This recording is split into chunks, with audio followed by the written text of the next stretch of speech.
Valentina Trespalacios was a name quickly rising through the ranks of Colombia's vibrant nightlife. At just 23 years old, she had become one of the most sought-after DJs in Bogotá, performing in the city's trendiest clubs, festivals, and private events. With her magnetic presence behind the DJ booth and her ever-growing social media following, it seemed like nothing could slow her down. She was young, talented, and ambitious. Yet amid the flashing lights and music that defined her life, Valentina longed for something more personal, something real, outside of the fame. Her search for companionship led her to Tinder, where she began chatting with a man named Jonathan. He was American, slightly older, and introduced himself as a wealthy businessman who frequently traveled for work. From the start, Jonathan appeared charming and sophisticated. He shared photos of luxury, cars, beach resorts, and fine dining. His lifestyle seemed like something out of a movie, and for a young woman already immersed in the high-energy world of nightlife, his presence was captivating. He told her he loved Latin music, admired her passion, and wanted to support her career. Messages turned into video calls, and soon he flew to Colombia to meet her in person. Their chemistry seemed instant. Jonathan was attentive, generous, and constantly praised her beauty and talent. He spoiled her with expensive dinners and gifts, and within just a few weeks Valentina was introducing him to her close friends. Many of them were surprised by how fast the relationship was moving. Some even raised concerns in private, unsure about the American stranger who had so quickly become part of her life. But Valentina, swept up in the whirlwind romance, brushed off the warnings. She insisted that Jonathan was different from anyone she had met before. Over the following months, their relationship became more serious. Jonathan began talking about their future, marriage, traveling together, and possibly even starting a business to support her DJ career abroad. He told her he had connections in Panama and that they could start fresh there. To Valentina, this sounded like a dream come true. A chance to build a life filled with love and opportunity. In January, Valentina posted a story on her Instagram that showed her in a luxurious hotel room. She had packed her bags and was spending the weekend with Jonathan. She didn't say much, just a few emojis and a video of the room. It was her last post. After that, she stopped responding to calls and messages. Her phone went silent. Her close friends began to worry, but no one expected what came next. 2 days later, a garbage collector discovered a heavy suitcase abandoned in a trash container near a park in western Bogotá. When police opened it, they found the lifeless body of a young woman stuffed inside. She was partially clothed, bruised, and already decomposing. An ID card found near the scene confirmed her identity: Valentina Trespalacios. The rising star was gone. The city was in shock. Fans, friends, and family were heartbroken, but everyone had one question on their minds: where was Jonathan? The discovery of Valentina Trespalacios' body sent shockwaves through Colombia. News channels aired footage of her last performances. Social media flooded with tributes, and hashtags demanding justice began trending within hours. But as the grief settled in, a darker and more pressing question emerged. What had happened in that hotel room? And where was the man last seen with her? Investigators wasted no time. They quickly traced her final known location to an upscale hotel in Bogotá, where she had checked in with Jonathan. Security camera footage confirmed the couple had arrived together. Valentina appeared calm, carrying her luggage while Jonathan followed closely behind. They went up to their room, and for the next several hours, there was no sign of either, of them leaving. Then, shortly before dawn, The cameras captured Jonathan again. This time, he was alone, and he was dragging a large suitcase across the lobby. The footage was chilling. The suitcase looked heavy. He struggled to pull it behind him. He didn't make eye contact with the staff. He didn't request a taxi. Instead, he walked toward a rented car parked in a dark corner of the garage.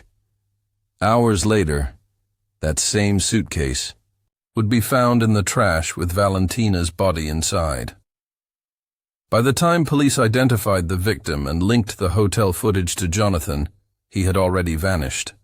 His Colombian SIM card was disabled, his phone was offline, and he had deleted all his social media accounts.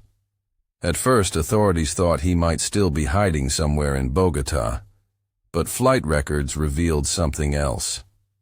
Just hours after leaving the hotel, Jonathan boarded a flight to Panama. From there, he booked another ticket to El Salvador using a different name and passport. Interpol was immediately alerted, and a red notice was issued. But even with global pressure building, there were more disturbing revelations still to come. Forensic teams began analyzing Valentina's personal devices and social media accounts. What they found painted a deeply troubling picture. In private messages to her close friends, Valentina had expressed growing fears about Jonathan. Though he had seemed charming at first, she had noticed controlling behavior creeping in.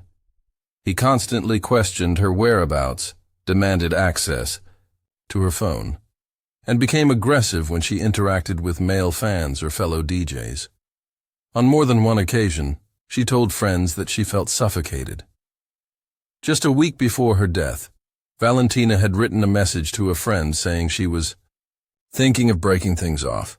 She mentioned that Jonathan had threatened to ruin her career if she ever left him. She didn't go into detail, but her words were laced with fear. It was becoming clear that behind the romantic image he had projected, Jonathan was someone far more dangerous.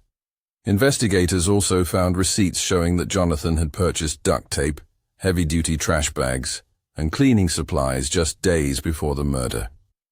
It was no longer just a case of a missing suspect. It was turning into a premeditated killing.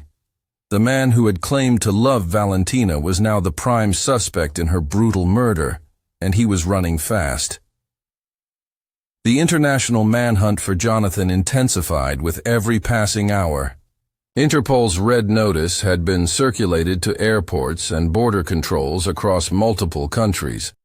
Colombian authorities were working closely with Panama and El Salvador to track his movements, piecing together surveillance footage and credit card transactions. The suspect was proving to be cunning, changing identities, using burner phones, and avoiding digital footprints. But no one disappears without a trace forever. A week after Valentina's body was found, a tip came in from a small airport in El Salvador. A man matching Jonathan's description had been spotted at the check-in counter, attempting to board a flight to Istanbul. He looked different. His head was shaved, he was wearing glasses, and he carried a fake passport issued under the name Matthew Evans. Authorities moved in before he could get on the plane. In his backpack, they found over $5,000 in cash, a wig, and a second fake passport. His fingerprints confirmed his identity. The manhunt was over.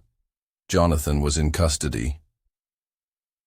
Back in Colombia, prosecutors began building a solid case. They had the hotel surveillance, the flight logs, and forensic evidence from the crime scene. Traces of Valentina's blood were found in the hotel bathroom and on the mattress. The suitcase he used to dispose of her body had fibers from her clothing and DNA under the handles. His search history was perhaps the most damning piece of all. It included terms like how to dispose of a body, how to erase GPS history, and Colombian extradition laws. Jonathan remained silent during the early interrogations, refusing to cooperate. But his silence only fueled public outrage. Valentina's fans organized protests, demanding justice. Her family made tearful appearances on national television, calling for the maximum sentence. The trial that followed became one of the most closely watched in Colombia's recent history. Then came an unexpected twist. A woman from Argentina contacted Colombian authorities, claiming to be one of Jonathan's former partners. She described an eerily similar pattern of behavior, intense charm at first, followed by obsession, control, and emotional abuse. She said he had threatened her life when she tried to leave him. 2 other women from Brazil and Mexico came forward with similar accounts. None had gone to the police before, but Valentina's case had given them the courage to speak. In court, prosecutors argued that Valentina's murder was not a crime of passion. It was calculated. They painted a picture of a man who had carefully planned to kill her the moment she tried to escape his control. The defense tried to argue diminished responsibility, citing mental health issues and emotional instability. But the jury wasn't convinced. After weeks of testimony, the verdict was unanimous. Guilty of premeditated murder.